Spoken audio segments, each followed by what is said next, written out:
नमस्कार. श्री ब्रह्मचैतन्य महाराज गोंदवलेकर प्रवचन. आज 1 डिसेंबर. देहसुखाची अनासक्ती म्हणजे वैराग्य. भगवंत असण्याची जी स्थिती, तिची नावे भक्ती आणि हा सर्व विस्तार माझा नाही या बुद्धीने राहणे, याचे नाव वैराग्य.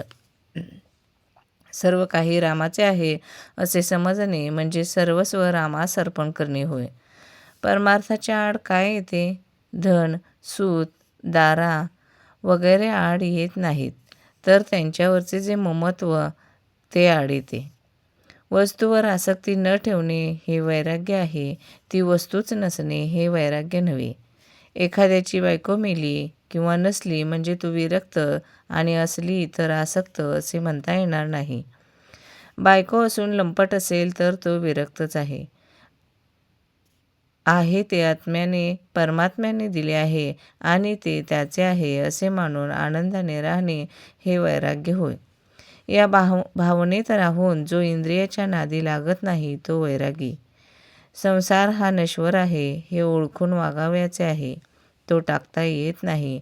त्यात राहून आसक्ती न ठेवली की तो टाकल्यासारखाच नाही का? फळाची आशा न करता सत्कार्य करणे हे भक्तीचे लक्षण आहे, आणि कर्तव्याच्या आड येणारी प्रत्येक गोष्ट बाजूला सारणे हे वैराग्याचे लक्षण आहे. आसक्ती न ठेवता कर्तव्याच्या गोष्टी करणे ही तपश्चर्या होय.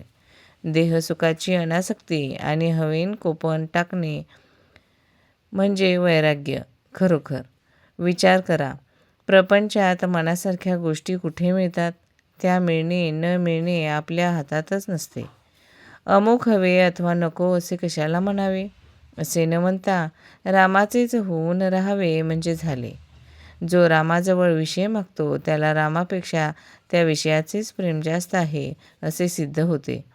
विषय बाधक नाही, पण विषयाशक्ती बाधक आहे. भगवंताला प्रसन्न करून घेऊन नाशिवंत वस्तू मागितली तर त्याचा काय उपयोग? नामावर प्रल्हादने जशी निष्ठा ठेवली तशी आपण ठेवावी.